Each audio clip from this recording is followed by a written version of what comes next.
नमस्कार दोस्तों। वो कहते हैं ना, कुछ तो मोहब्बत रही होगी उसको भी मुझसे, कुछ तो मोहब्बत रही होगी उसको भी मुझसे। यूं ही कोई इतना टाइम बर्बाद नहीं करता एक छोटा सा दिल तोड़ने के लिए। नमस्कार प्यारे बच्चों, एक बार फिर से आपका हार्दिक स्वागत है। मैं प्रदीप कुमार आपके लिए आज एक और प्यारे बच्चों एंशिएंट इंडिया का बेहतरीन लेक्चर लेकर आया हूं। और लास्ट जो पार्ट था ना, जय मां सरस्वती का नाम लेके शुरू करेंगे, उस पार्ट में मैंने आपको कंप्लीट शुंग वंश पढ़ा दिया। आज मैं आपको कंप्लीट प्यारे बच्चों कण्व वंश पढ़ाऊंगा और कंप्लीट है ना आपको सातवाहन वंश पढ़ाऊंगा। सातवाहन वंश पढ़ाऊंगा। एक छोटा सा वंश आएगा 2 मिनट का, चेदी वंश, जो कलिंग में होता था। तो ये आज है ना छोटे छोटे 3 वंश हम कवर करेंगे। शुंग वंश के बारे में बताया था कि शुंग वंश का संस्थापक है ना पुष्यमित्र शुंग होता था। उसने ना मगध साम्राज्य के अंतिम राजा या मौर्य वंश के अंतिम राजा को मार कर ना बृहदर्थ को मारकर शुंग वंश की स्थापना की थी। और पुष्यमित्र शुंग है ना, उसने 2 अश्वमेध यज्ञ भी करवाए थे। और उसके दरबार में कौन रहा करता था? उसके दरबार में पंतंजलि रहा करता था, जिसने 2 अश्वमेध यज्ञ करवाए। इसे स्तूपों को नष्ट करने वाला भी कहा गया। सम्राट अशोक के 84,000 स्तूपों को नष्ट कराया। हालांकि भरहुत के स्तूप का पुनर्निर्माण कराया। सांची में एक बड़ा स्तूप था जिसे महास्तूप कहा जाता था। 2 छोटे छोटे स्तूप थे, उनका पुनर्निर्माण करवाया। पहले सम्राट अशोक ने उसमें काष्ठ वेदिका, लकड़ी की वेदिका बनाई थी, उसमें उसको इसने पाषाण वेदिका में क्या करने का काम किया? चेंज करने का। इसके बाद पुष्यमित्र शुंग के बाद राजा बना जो अग्निमित्र, मालविका अग्निमित्र। कालिदास में उसका वर्णन रहेगा। अंतिम शासक कौन होता था? इसका देवभूति अंतिम शासक है, जैसे मैंने आपको बताया था। सर करंट की क्लासेस लगा देंगे एग्जाम से पहले। अनुराधा जी नमस्ते गुड़िया। दिन दिन में कई क्लास अपलोड कर देते हैं सर। फिर गुड़िया क्या होता है कि नेट का इश्यू चल रहा है लाइट की वजह से, कोई ना अच्छे से नहीं। आज आतो आता भी जितनी भी क्लासें पेंडिंग है आज अपलोड हो जाएगी। जय श्री राम नरेश जी। ठीक है, आज हम प्यारे बच्चों कौन सा वंश पढ़ेंगे? शुंग वंश का। पुष्यमित्र शुंग है ना, इसने इसका एक जो व्यक्ति वो इसके वंश का एक शासक होता था वासुदेव जी। वो आगे है ना कर्ण वंश की स्थापना कौन करेगा? वासुदेव करेगा। और मैंने बताया था शुंग वंश के टाइम में इंडो ग्रीक शासक मिनंडर को हराया गया था। शुंग वंश ने ना इंडो ग्रीक शासक किसको हराया था? तो वो पूछा जाएगा। जो मिनांडर था ना, मिनांडर वो की कौन सा शासक होता था? इंडो ग्रीक शासक हुआ करता था। आज हम कर्ण वंश पढ़ेंगे। पहले कौन सा वंश पढ़ेंगे? कर्ण वंश पढ़ेंगे। बहुत इंपॉर्टेंट है, एग्जाम में पक्का आएगा। कौन सा वंश पढ़ेंगे? जय मां सरस्वती का नाम लेके कर्ण वंश पढ़ेंगे प्यारे बच्चों। कर्ण वंश का संस्थापक है ना कौन होता था? वासुदेव कर्ण होता था। कौन होता था प्यारे बच्चों? वासुदेव कर्ण इस वंश का संस्थापक होता था। और कहते हैं इसने ना मतलब आगे आप आगामी शुंग वंश के अंतिम शासक को मारकर ये गद्दी पर बैठा था। ये पेपर में आता है, देवभूति को हराया था इसने। शुंग वंश के अंतिम शासक को ना शुंग वंश के शुंग वंश के अंतिम राजा, शुंग वंश के अंतिम शासक किसको हराया था इसने? देवभूति को हराने का काम किया। शुंग वंश के अंतिम शासक देवभूति को हराकर ये क्या बना था? राजा बना था। कौन राजा बना था? वासुदेव कर्ण राजा बना था। और कहते हैं प्यारे बच्चों लगभग है ना ये वंश छोटा सा वंश था। 75 ईसा पूर्व से 35 ईसा पूर्व, ये 75 ईसा पूर्व से 35 ईसा पूर्व इसका शासनकाल है। 75 ईसा पूर्व से लेकर 35 ईसा ईसा पूर्व इसका लगभग 40 वर्ष तक इसका क्या रहेगा? शासनकाल रहेगा। लेकिन पुराणों में ये कहा गया, ये पेपर में आएगा कि इस वंश का वर्णन किस में मिलता है? पुराणों में। पुराणों में कहा जाता है प्यारे बच्चों कर्ण वंश ने ना 112 वर्ष शासन किया था। 112 वर्ष क्या किया था? शासन शासन किया था। ये पुराणों में कहा जाता है कि कर्ण वंश ने कितने वर्ष शासन किया था? 112 वर्ष शासन किया। अब आप कहोगे सर ये तो 40 वर्ष था, लेकिन पुराण मानते हैं प्यारे बच्चों कि जो इससे पहले ना जो शुंग वंश था ना, तो जो कर्ण वंश वाले थे ना वो शुंग वंश के क्या होते थे? सेनापति होते थे। तो इसीलिए ना पुराण है ना शुंग वंश को और कर्ण वंश को एक मानता है। और पुराणों में ये बात कही गई। नीलू जी गुड मॉर्निंग। मनप्रीत छाबा जी नमस्ते। ठीक है, तो पुराणों में ये कहा गया कि कण्व वंश 112 शासन किया। आप कहोगे सर इसका 40 वर्ष था, तो आप मान सकते हो प्यारे बच्चों, जो पुराण है ना वो किसको एक मानते हैं, वो शुंग और कण्व वंश को क्या मानते हैं, एक मानते थे। और प्यारे बच्चों इस वंश का वर्णन है ना बाण भट्ट की पुस्तक हर्षचरित्र में मिलता है। हालांकि बाण भट्ट बहुत लास्ट में आया है। बाण भट्ट की पुस्तक हर्षचरित्र में ना कहा गया था कि जो देवभूति था ना, ठीक है, देवभूति जैसे शुंग वंश का अंतिम राजा था ना, उसे कामुक राजा बताया गया। कामुक राजा बताया गया, यानी जो क्षत्रियों में खोया रहने वाला राजा बताया गया, कि उसको ना बस औरतों से या लड़कियों से मतलब था। इसका फायदा उठाकर ना कहते हैं वासुदेव कर्ण ने ना क्या किया, उसी की दासी से, ठीक है, यानी देवभूति की एक दासी थी, उसकी बेटी से उसको मरवा दिया। ठीक है, तो देवभूति को किससे मरवाया था, कि देवभूति है ना उसकी एक देवभूति की एक दासी थी और उस दासी की एक बेटी थी। तो बेटी के हाथों इसने किसको मरवाया था, देवभूति को मरवाया था। किसने, वासुदेव कर्ण ने। और किस वंश की स्थापना की थी, कर्ण वंश की स्थापना की थी। गुड आफ्टरनून नीतू जी। ठीक है, यहाँ से आगामी एग्जाम में प्यारे बच्चों क्वेश्चन पक्का आपसे पूछा जाएगा। तो दोबारा बताता हूँ, कर्ण वंश का संस्थापक वासुदेव कर्ण था। इसने ना शुंग वंश के अंतिम राजा देवभूति को उसी की दासी की पुत्री से मरवाने का काम किया। बाण भट्ट की पुस्तक हर्षचरित्र में बताया गया कि देवभूति बड़ा कामुक राजा होता था। और ये भी आ सकता है, इसका वर्णन पुराणों में भी मिलता है। इस वंश का पुराणों के अनुसार 112 वर्ष शासन किया, लेकिन शासन 40 वर्ष था। पुराण शुंग और कर्ण वंश को एक मानते थे, क्योंकि शुंग वंश कर्ण वंश वाले शुंग वंश के क्या होते थे, सेनापति होते थे। तो पहला राजा याद करना है वासुदेव कर्ण। और कहते हैं उसके बाद है ना पेपर में पूछा था भूमिपुत्र राजा बना था उसके, क्योंकि ये पेपर में आया था वासुदेव ने ना कितने वर्ष शासन किया था, 9 वर्ष क्या किया था, वासुदेव ने शासन किया था। और उसके बाद इसका बेटा भूमिपुत्र राजा बना था। कौन राजा बना था, भूमिपुत्र ने ना 14 वर्ष तक क्या किया था, शासन किया। और भूमिपुत्र का क्या मिला है, हमें एक सिक्का भी मिला है। ठीक है, भूमिपुत्र का हमें क्या मिला था, एक सिक्का भी मिला था। और उसके बाद कहते हैं नारायण ने ना 12 वर्ष शासन किया। और इसके बाद नारायण ने कितने वर्ष शासन किया था, नारायण ने 12 वर्ष क्या किया था, 12 वर्ष तक क्या किया था, शासन किया था। नारायण ने कितना शासन किया था, 12 वर्ष तक शासन किया। और अंतिम राजा इस वंश का नाम सुशर्मा बताया गया था। इस वंश का अंतिम राजा कौन होता था, सुशर्मा होता था। तो प्यारे बच्चों आप अच्छा ये इन वंश से ना क्वेश्चन आगामी एग्जामों में भी आपसे पूछे जा सकते हैं। सुशर्मा से भी क्वेश्चन आएंगे। तो सुशर्मा ने ना ये मतलब 75 से 30 वर्ष तक ये मतलब ये वंश कब से कब तक था, ये वंश मैंने 75 से 30 वर्ष, ये 35 नहीं है 30 वर्ष तक है। ये 75 से 30 वर्ष तक यानी 45 वर्ष शासन किया था।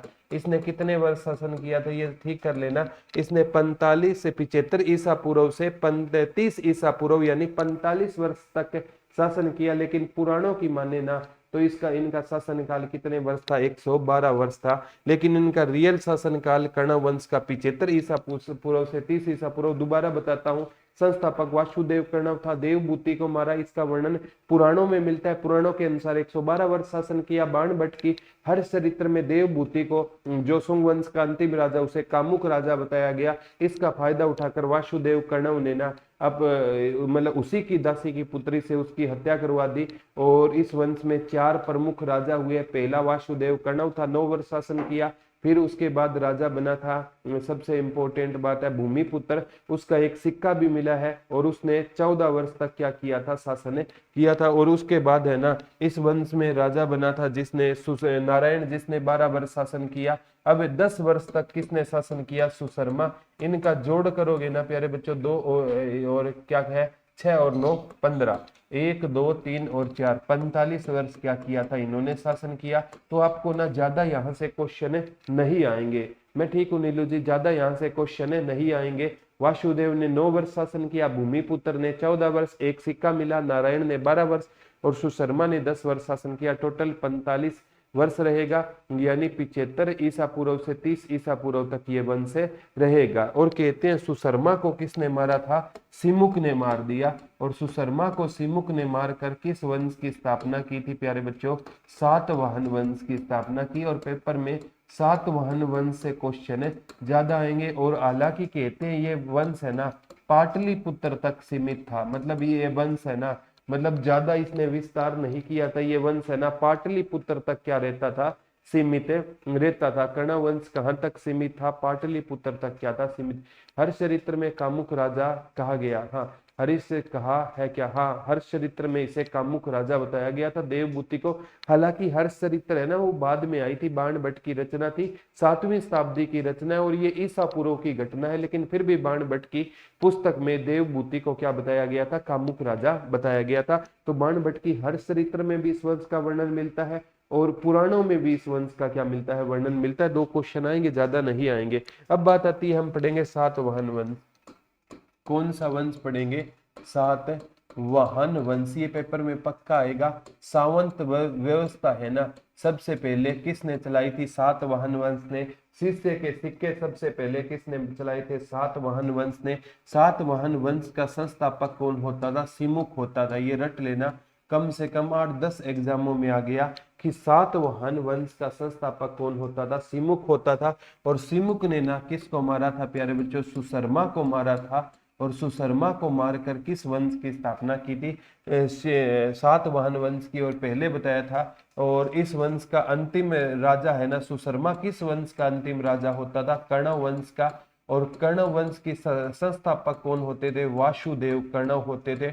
और वासुदेव कर्ण ने किसको मारा था, देवभूति जो शुंग वंश का अंतिम राजा होता था। तो प्यारे बच्चों कोई भी नया वंश शुरू करो ना तो आपको पता होना चाहिए उसने किस वंश का अंत किया और उसने उस वंश के अंतिम किस राजा को मारा था। अब प्यारे बच्चों कहते हैं हालांकि इस वंश का संस्थापक सिमुक था, लेकिन इस वंश का जो पहला प्रतापी राजा होगा ना वो सातकर्णी प्रथम होता था।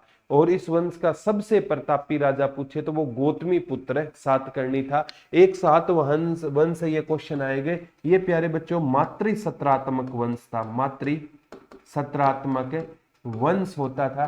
जैसे सिंधु सभ्यता में बताया गया था मातृ सत्रात्मक सभ्यता थी।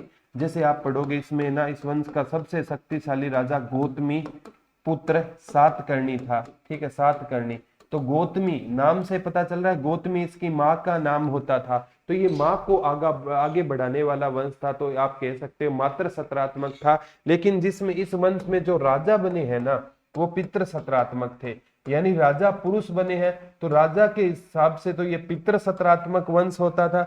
और वैसे है ना ये कैसा वंश होता था, माता को आगे बढ़ाने वाला मातृ सत्रात्मक वंश होता था। हालांकि राजा हमेशा कौन बना करते थे, इसमें पुरुष राजा बनते थे। इस हिसाब से हम इसे पितृ सत्रात्मक वंश भी कह सकते हैं। तो इस वंश का पहला राजा कौन होता था प्यारे बच्चों, सिमुक होता था। ये बहुत से एग्जामों में क्वेश्चन पूछा गया है। और कहते हैं इस सातवाहन वंश है ना ये प्यारे बच्चों मतलब 30 ईसा पूर्व से लेकर ना 250 ईस्वी तक चलेगा। कब तक, 250 ईस्वी तक चलेगा, लगभग 280 वर्ष तक चलेगा।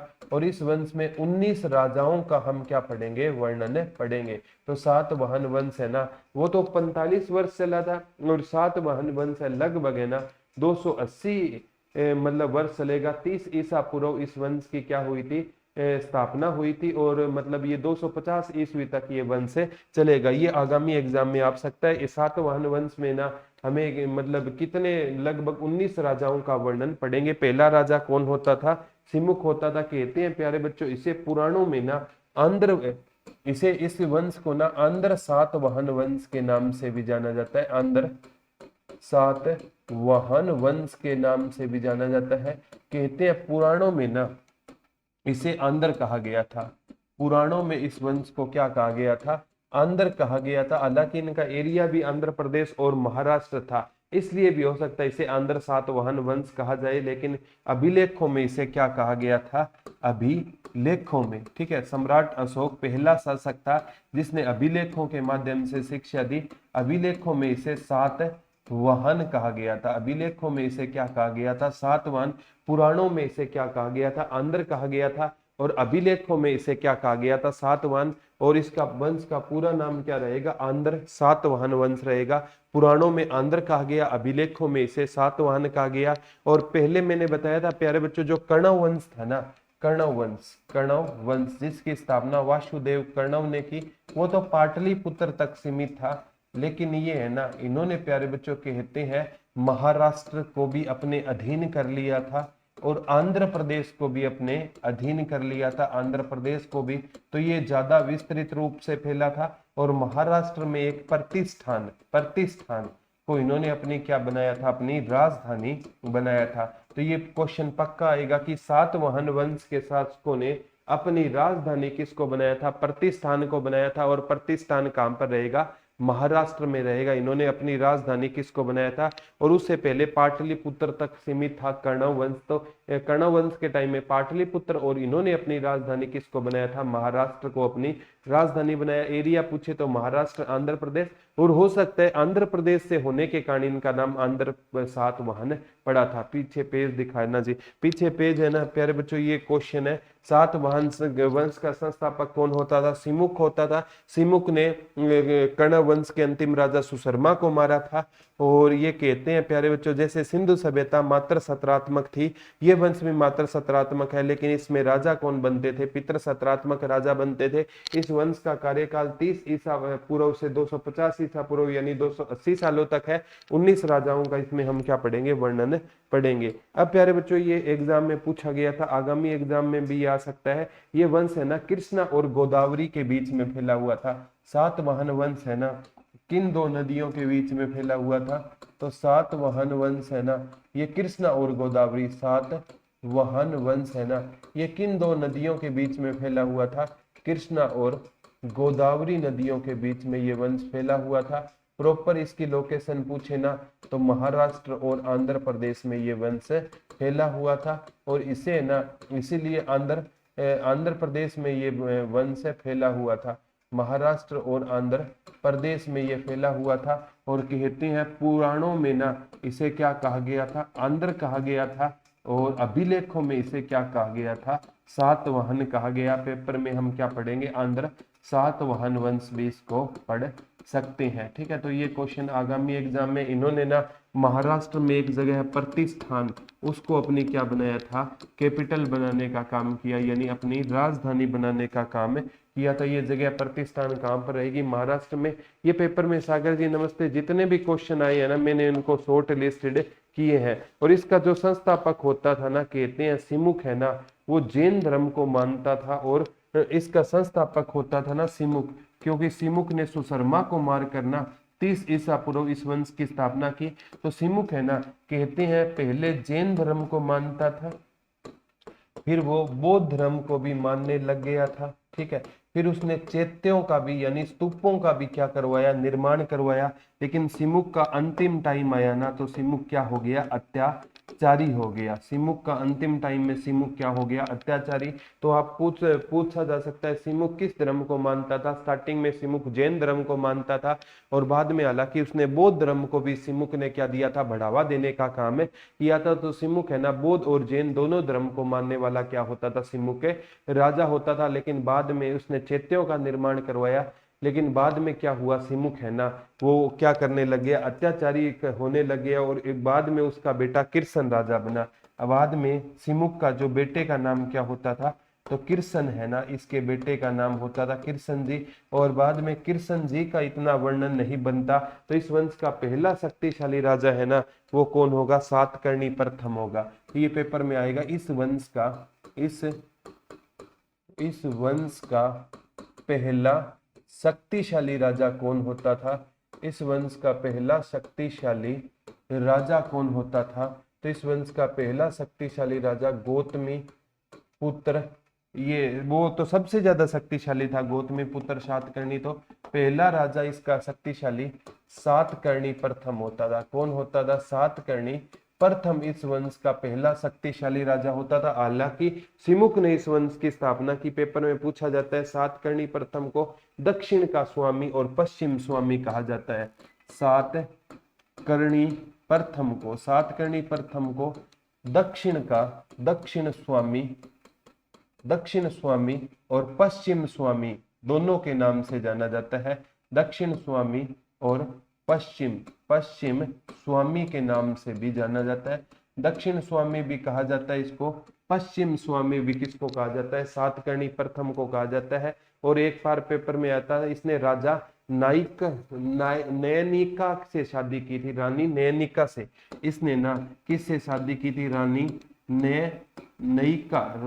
नयनिका से क्या कर ली थी, इसने शादी कर ली। और रानी नयनिका का ना एक नाना घाट अभिलेख मिला है, नाना घाट अभिलेख मिला है। और नाना घाट अभिलेख बताता है कि जो सावंत व्यवस्था है ना, सावंत व्यवस्था, इसका जनक है ना किस वंश को माना जाता है, तो इसका वंश का जनक है ना सातवाहन वंश को जाना जाता है। ये पेपर में गौतमी पुत्र सातकर्णी आगे आएगा, नहीं तो जी इस वंश के 19 राजाओं में एक राजा था, लेकिन सातकर्णी प्रथम कहते हैं उसने नयनिका देवी से क्या कर ली थी, शादी कर ली थी। ये पेपर में नयनिका देवी से इसने क्या कर ली थी, शादी। और नयनिका देवी का नाना घाट अभिलेख मिलता है हमें। और कहते हैं प्यारे बच्चों, ये सामंत व्यवस्था क्या होती थी, पहले राजा है ना वो ब्राह्मणों को क्या दिया करते थे, भूमि दान करते थे। ये पेपर में आता है कि ब्राह्मणों को भूमि देने की प्रथा किस वंश ने चलाई थी, सातवाहन वंश ने चलाई थी। नोट करके लिख लेना, ब्राह्मणों को भूमि दान करने की व्यवस्था किस वंश ने चलाई थी, तो ब्राह्मणों को भूमि दान देने की व्यवस्था है ना वो किस वंश ने चलाई थी, तो वो इसी वंश ने ना ब्राह्मणों को क्या देना शुरू कर दिया था, ब्राह्मणों को भूमि देना शुरू कर दिया था। सामंत, अब आप कहोगे सामंत व्यवस्था क्या होगी, जैसे राजा ने ब्राह्मण को ये भूमि दे दी, ये दे दी, ये दे दी, ये दे दी, ये दे दी। अब ब्राह्मण एक था, भूमि उसको 5 जगह की मिल गई, तो इन 5 भूमि को उस ब्राह्मण ने इकट्ठा किया और उस भूमि का वो क्या बन गया, सावंत बन गया। क्या बन गया, तो राजा के नीचे छोटा राजा क्या कहलाता था, सावंत कहलाता था। तो ये क्वेश्चन आता है, ब्राह्मणों को भूमि देने की प्रथा किस वंश ने स्टार्ट की थी, तो सातवाहन वंश ने स्टार्ट की थी। शिष्य के सिक्के किस वंश ने चलाए थे, सातवाहन वंश ने चलाए थे। सावंत व्यवस्था किस वंश ने चलाई थी, सातवाहन वंश ने सावंत व्यवस्था भी चलाई थी। ये पेपर में पूछा गया था। और कहते हैं इसने बौद्ध भिक्षुकों को भी ना, कहते हैं इसमें मतलब कहा जाता है कि नाना घाट अभिलेख में कि सातवाहन वाले बौद्ध भिक्षुकों को भी ना क्या दिया करते थे, भूमि दान किया करते थे। बौद्ध भिक्षुकों को भी ना क्या दिया करते थे, बौद्ध भिक्षुकों को भी भूमि दान कौन किया करते थे, सातवाहन वंश के शासक है ना बौद्ध भिक्षुकों को भी क्या दिया करते थे, भूमि दान दिया करते थे। नीलू जी कहे तो जून में रहे हैं, लेकिन जुलाई से पहले एग्जाम होता नजर नहीं आ रहा, लेकिन आप तैयारी जून के हिसाब से ही रखना। तो इसने बौद्ध भिक्षुकों को ये क्या दिया करते थे, भूमि दान दिया करते थे। ये भी क्वेश्चन आ सकता है, ये बौद्ध भिक्षुकों को क्या दिया करते थे, भूमि दान दिया करते थे। ठीक है, तो ये क्वेश्चन आ सकता है। और कहते हैं सातकर्णी प्रथम ने ना 2 अश्वमेध यज्ञ करवाए थे। उससे पहले मैंने बताया था पंतंजलि ने पुष्यमित्र शुंग के दरबार में 2 किए थे, इसने 2 अश्वमेध क्या करवाए थे, शक्तिशाली था। और एक राजसु यज्ञ करवाया था। राजसु यज्ञ है ना राजा अपनी प्रतिष्ठा को वो दिखावे के लिए करता है, और इसने 2 अश्वमेध यज्ञ करवाए थे। ये ऋग्वेद में यज्ञों के बारे में मैंने आपको बताया था, एक बार पूछा गया था। और कहते हैं इसने ना कलिंग का एक है, इसने सातकर्णी प्रथम को हराया था। ये पेपर में आता है। कलिंग है ना, कलिंग में एक चेदी वंश का शासक था। ये कलिंग का चेदी वंश थोड़ा सा लेक्चर के लास्ट में पढ़ाऊंगा। कलिंग का कोई चेदी वंश का शासक होता था जिसका नाम होता था खारवेल। खारवेल ये पेपर में आता है। कलिंग नरेश खारवेल किस धर्म को मानता था, जैन धर्म को मानता था। कहते हैं प्यारे बच्चों खारवेल ने ना किसको हराया था, सातकर्णी प्रथम को हराया था। ये क्वेश्चन आएगा, सातकर्णी प्रथम को कलिंग नरेश खारवेल ने हराया था। और कलिंग नरेश खारवेल चेदी वंश के बारे में बताऊंगा। ये यहाँ से जीत सेन की मूर्ति जो जैन धर्म में इंपॉर्टेंट है उसको वापिस ले गया था, और वो जीत सेन की मूर्ति महापद्मानंद जीत कर मगध साम्राज्य में लाया था। क्या टॉपिक है सर, इन दिनों क्लास ले रही हूँ। ठीक है, आज का टॉपिक सुनीता जी कौन सा रहेगा, आज का टॉपिक है ना हमने कर्ण वंश और सातवाहन वंश पढ़ रहे हैं। कोई दिक्कत नहीं गुड़िया, तैयारी कंटिन्यू रखना है, हो जाता है घर पे काम, मानता हूँ। तो इसने 2 अश्वमेध यज्ञ और एक राजसु यज्ञ करवाया था सातकर्णी प्रथम ने। और कलिंग का जो चेदी वंश का शासक था खारवेल, उसने सातकर्णी प्रथम को क्या किया था, हराने का काम किया। तो इस सातकर्णी प्रथम शक्तिशाली था, लेकिन इसको हराया किसने था? कलिंग के जो चेदी वंश का शासक था खारवेल ने हराया। इसका वर्णन हमें आठी गुफा अभिलेख से मिलता है। और कहते हैं प्यारे बच्चों, सातकर्णी सेकंड क्या बना था? इसके बाद राजा बना था। इसके बाद राजा कौन बना? सातकर्णी सेकंड राजा बना। इसके बाद सातकर्णी प्रथम के बाद सातकर्णी सेकंड क्या बना था? राजा। इसका भी वर्णन हमें कहां से मिलता है? आठी गुफा अभिलेख से मिलता है। आठी गुफा अभिलेख, आठी गुफा अभिलेख में इसका क्या मिलेगा? हमें वर्णन मिलेगा। इसका वर्णन हमें कहां से मिलता है? तो आठी गुफा अभिलेख से इसका हमें क्या मिलता है? वर्णन मिलता है। तो सातकर्णी सेकंड है ना, ये किसके बाद राजा बना? सातकर्णी प्रथम के बाद राजा बना। सातकर्णी प्रथम को दक्षिण का स्वामी भी कहा गया था, पश्चिम का स्वामी भी कहा गया। दो अश्वमेध यज्ञ करवाए, एक राजसूय यज्ञ करवाए, लेकिन इसको हराने का काम किया था किसने?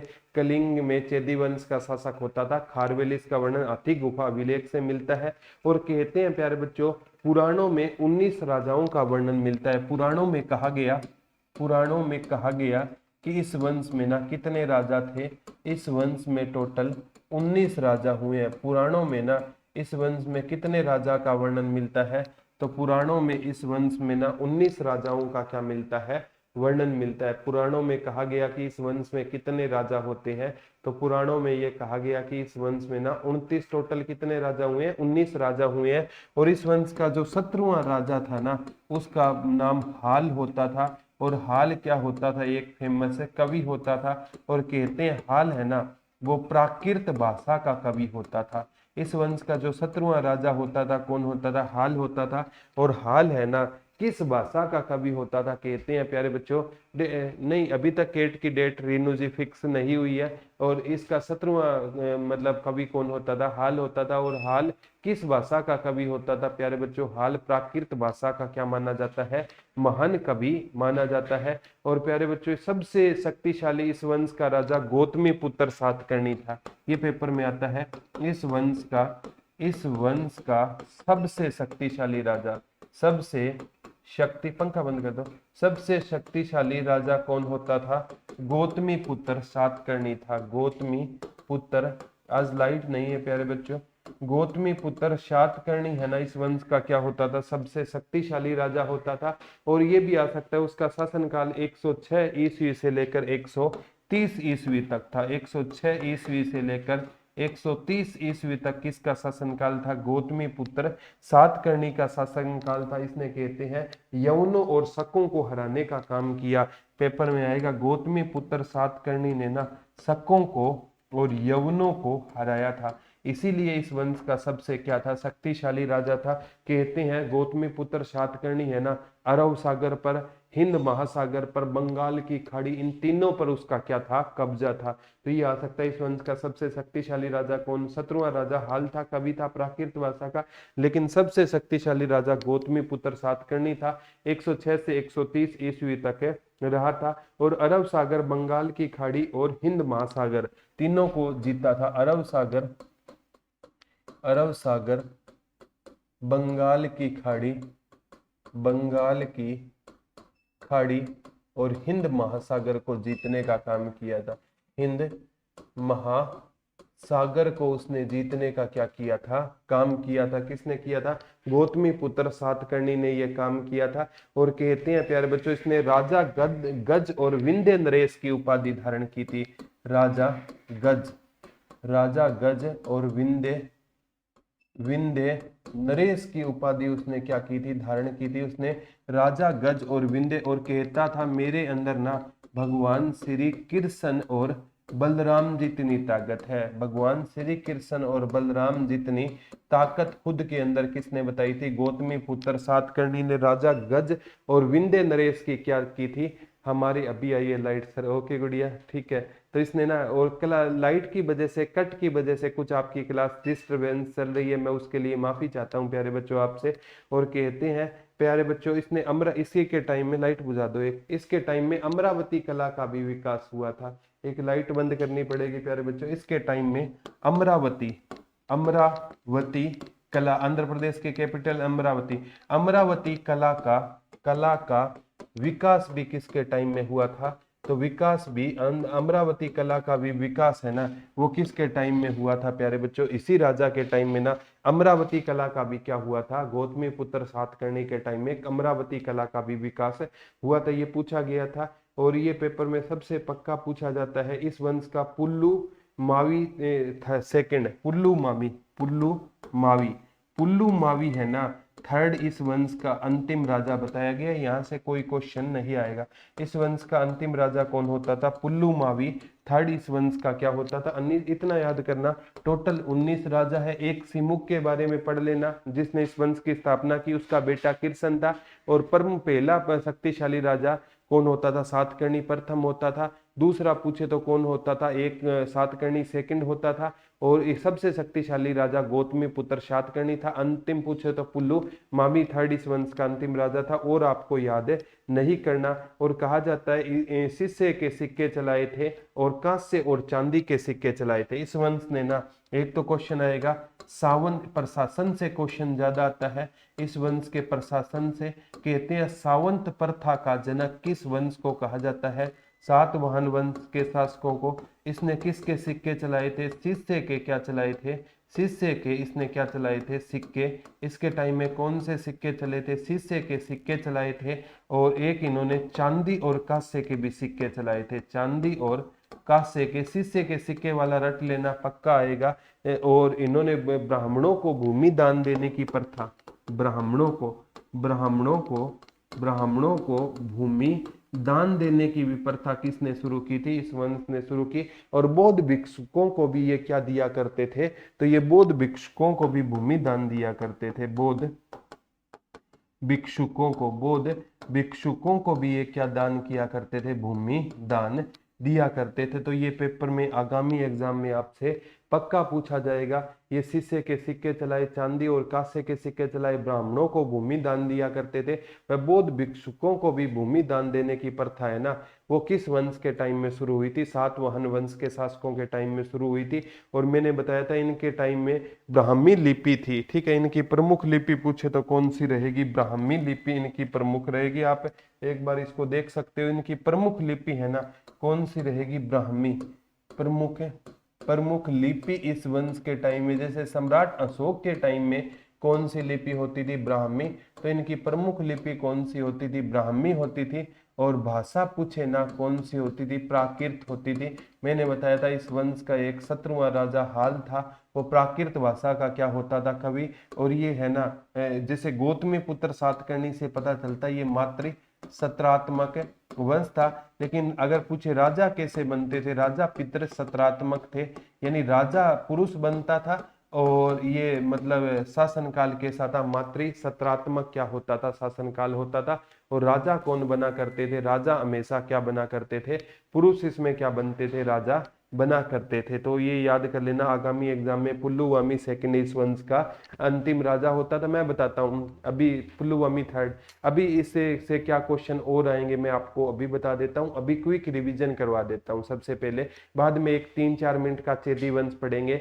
सबसे पहले हमने कणव वंश पढ़ा। कणव वंश का संस्थापक कौन होता था, वासुदेव कणव होता था। उनकी जानकारी पुराणों में मिलती है। हालांकि पुराण कहते हैं इन्होंने ना 112 वर्ष तक क्या किया था, शासन किया था। हालांकि ये वंश है ना 75 ईसा पूर्व से लेकर 30 ईसा पूर्व 45 साल तक रहेगा। इसमें सबसे पहला राजा कौन होता था, वासुदेव कणव होता था। और वासुदेव कणव है ना, उसके बाद है ना वासुदेव कणव है ना, उसने 9 वर्ष तक शासन किया। फिर उसके बाद नारायण राजा बना, नहीं उसके बाद भूमिपुत्र राजा बना, जिसका सिक्का मिला, उसने 14 वर्ष शासन किया। फिर नारायण राजा बना था, उसने 12 वर्ष शासन किया। अंतिम राजा उसका कौन होता था प्यारे, सुशर्मा, जिसने 10 वर्ष शासन किया। और सुशर्मा को किसने मारा था, सिमुक ने मारा। सातवाहन वंश की स्थापना की। सातवाहन वंश है ना ये प्यारे बच्चों 30 ईसा पूर्व से 250 ईस्वी तक था। और इसका संस्थापक सिमुक था। स्टार्टिंग में जैन और बौद्ध धर्म को, चैत्य को बढ़ावा दिया, अत्याचारी हो गया। बाद में उसका बेटा किरसन राजा बना। लेकिन इस वंश का पहला शक्तिशाली राजा वो कौन होता था? सातकर्णी प्रथम था, जिसने दक्षिण स्वामी और पश्चिम स्वामी की उपाधि उसने धारण की। 2 राजसू यज्ञ करवाए, एक अश्वमेध उसने यज्ञ करवाया। लेकिन कलिंग नरेश होता था चेदी वंश का, खारवेल ने उसको हरा दिया। इस वंश का मतलब बाद में सातकर्णी सेकंड क्या बना राजा, उसका भी वर्णन हाथी गुफा अभिलेख में मिलता है। सबसे शक्तिशाली राजा गौतमी पुत्र सातकर्णी था, 106 ईस्वी से 130 ईस्वी तक है रहा था। इसे विंध्य नरेश और राजा गज की उपाधि धारण की, कहता था खुद में मेरे में कृष्ण और बलराम जितनी क्या रहेगी, खुद में मेरे ताकत रहेगी। ठीक है, तो ये वंश है ना, जो कण्व वंश था वो पाटलिपुत्र तक सीमित था। ये महाराष्ट्र और आंध्र प्रदेश में फैला था, तो इसे पुराणों में आंध्र कहा गया और अभिलेखों में मतलब सातवाहन कहा गया। सर ये टॉपिक मैं पहली बार कर रही हूँ, क्लास में लेट आई थी। सो कोई दिक्कत नहीं सुनीता जी, जब आप है ना इस वीडियो को देखोगे ना, एक क्वेश्चन भी आपका यहाँ से बाहर नहीं आएगा। और अब आपको पता है प्यारे बच्चों, मैंने आपको ये बता दिया कि इसको एक कलिंग के चेदी वंश के शासक ने हराया। थोड़ा सा मैं आपको चेदी वंश के बारे में बता देता हूँ, चेदी वंश से क्या क्वेश्चन आ सकता है। एक चेदी वंश 2 मिनट का क्वेश्चन है, 2 मिनट का। चेदी वंश है ना, ये प्यारे बच्चों कलिंग में या उड़ीसा में होता था, तो इसे कलिंग वंश या चेदी वंश के नाम से जाना जाता है। इसी का एक राजा कौन होता था? खारवेल होता था। कौन होता था? खारवेल होता था। और ये क्वेश्चन वही है प्यारे बच्चों, कलिंग को ना मैंने आपको बताया 2 राजाओं ने जीता, एक महापद्मानंद ने जीता था और एक सम्राट अशोक ने कलिंग को जीतने का काम किया था। ये पेपर में पक्का आएगा प्यारे बच्चों। कहते हैं कि चेदी वंश का है ना, ये आगामी एग्जाम में क्वेश्चन आपसे पक्का आएगा। जो खारवेल राजा था ना, इसने ना क्या किया था? अपनी प्रतिष्ठा को वापिस लाया था। प्रतिष्ठा वापिस कैसे लाया? जैसे मैंने कहा था, नंद वंश का एक राजा होता था महापद्मानंद। ये ना मतलब जीत सेन की मूर्ति ले गया था, यहाँ से जीत सेन की मूर्ति ले गया, जो जैन धर्म में प्रमुख भूमिका निभाती है। तो इसने क्या किया प्यारे बच्चों? सातकर्णी प्रथम को इसने जैसे ही हराया था ना, ठीक है, सातकर्णी प्रथम को, तो वहां से ये जीत सेन की मूर्ति वापिस ले आया। तो अपनी खोई हुई प्रतिष्ठा वापिस किसने लाई थी? तो ये किसने लाई थी? कलिंग नरेश खारवेल। ये पूछा जाता है, कलिंग नरेश खारवेल है ना, ये किस धर्म को मानने वाला राजा था? जैन धर्म को मानने वाला राजा था। किस वंश का राजा था? चेदी वंश का क्या होता था? राजा होता था। और ये भी आ सकता है प्यारे बच्चों, इसने ना क्या अपनी खोई हुई प्रतिष्ठा को वापिस लौटाया। इसका वर्णन पूछे ना, तो ये हाथी गुफा अभिलेख में इस वंश का हमें क्या वर्णनता है? वर्णन। हाँ, सातवाहन वंश सुनीता जी क्या होता था? मात्र सत्रात्मक होता था। लेकिन इसमें जो राजा बनेंगे ना, वो पितृ सत्रात्मक क्या बनेंगे? राजा बनेंगे। तो कलिंग है ना, तो 2 क्वेश्चन बनेंगे। कलिंग को सम्राट अशोक से पहले किसने जीता? महापद्मानंद ने जीता, जो नंद वंश का संस्थापक होता था। और महापद्मानंद है, उसे क्षत्रियों को मारने वाला भी कहा जाता है। दूसरा परशुराम भी कहा जाता है। और वो जीत सेन की मूर्ति है ना, अपने पास ले गया था, लेकिन उसी मूर्ति को कलिंग नरेश खारवेल है ना, सातकर्णी प्रथम को हराकर उस मूर्ति को वापिस ले आया। तो चेदी वंश या कलिंग वंश की जो खोई हुई प्रतिष्ठा थी ना, वो कलिंग नरेश खारवेल ने वापिस लौटाने का काम किया। तो ये पेपर में आता है। जैन धर्म को देखो, चंद्रगुप्त मौर्य जैन धर्म को मानता था, महापद्मानंद जैन धर्म को मानता था, और कलिंग नरेश खारवेल जैन धर्म को मानता था। सम्राट अशोक बौद्ध धर्म को मानता था। बिंदुसार है ना, आजीवक संप्रदाय को मानता था। और आपका पूछाएगा शुंग वंश है ना, वो ब्राह्मण वंश होता था, इसलिए ना वो किसको मानता था? सनातन धर्म को मानता था। तो इस वंश कौन सा वंश किसको मानता है, ये क्वेश्चन भी आपसे पूछा जा सकता है प्यारे बच्चों। तो थोड़ा सा आपको इस बात का ध्यान रखना है। टॉपिक कोई भी मुश्किल नहीं होता, हमारी इंटेंशन उसको मुश्किल बना लेती है। बोला कणव क्या है, कणव में पढ़ना क्या है? कणव में तो एक तो वासुदेव कणव के बारे में ही तो आपको पढ़ना है ना। 4 ही तो राजा है, 45 वर्ष का शासनकाल पढ़ना है। वासुदेव कणव 9 वर्ष किया था, और उसके बाद जो मतलब भूमिपुत्र था उसने 14 वर्ष किया था, नारायण ने 12 वर्ष किया था, सुशर्मा ने 10 वर्ष किया। और भूमिपुत्र का हमें क्या मिला है, सिक्का मिला है। तो ये तो आपका कर्ण वंश हो गया ना। और पुराणों के अनुसार 112 वर्ष शासन किया, वैसे 75 ईसा पूर्व से 30 ईसा पूर्व 45 वर्ष शासन किया। राजाओं का टेन्योर जोड़ोगे 45 आ जाएगा। इसके बाद सातवाहन बना, जिसने शिष्य के सिक्के चलाए, सामंत व्यवस्था चलाई, ब्राह्मणों को भूमि दान देने की व्यवस्था चलाई थी, और बौद्ध भिक्षुकों को भी भूमि दान देते थे। सिमुक पहला राजा होता था जिसने सुशर्मा को मारा, उसका बेटा श्री कृष्ण होता था, उसका बेटा मतलब कौन होता था, सातकर्णी प्रथम, वो इस वंश का सबसे पहला शक्तिशाली राजा था। उसने दक्षिण स्वामी पश्चिम स्वामी कहा जाता है, लेकिन कलिंग नरेश खारवेल ने उसको हरा दिया था। फिर सातकर्णी प्रथम बना था, जिसका वर्णन अति गुफा अभिलेख में मिलेगा। और आंध्र सातवाहन वंश इसे क्यों कहा गया, पुराणों में आंध्र कहा गया, अभिलेखों में सातवाहन, तो इसे आंध्र सातवाहन कहा जाता है। इन्होंने अपनी राजधानी महाराष्ट्र में प्रतिष्ठान को बनाया। आंध्र प्रदेश महाराष्ट्र में फैला हुआ था, क्योंकि इससे पहले कर्ण वंश था वो पाटलिपुत्र तक क्या था, सीमित था। इस वंश का मतलब सबसे शक्तिशाली राजा गौतमी पुत्र सातकर्णी था, जो 106 ईस्वी से लेकर 130 ईस्वी तक रहा था। विंध्य नरेश राजा गज की उपाधि धारण की। अरब सागर बंगाल की खाड़ी पर उसका क्या होता था, कब्जा हुआ करता था। ठीक है, हिंद महासागर पर भी उसका कब्जा हुआ करता था।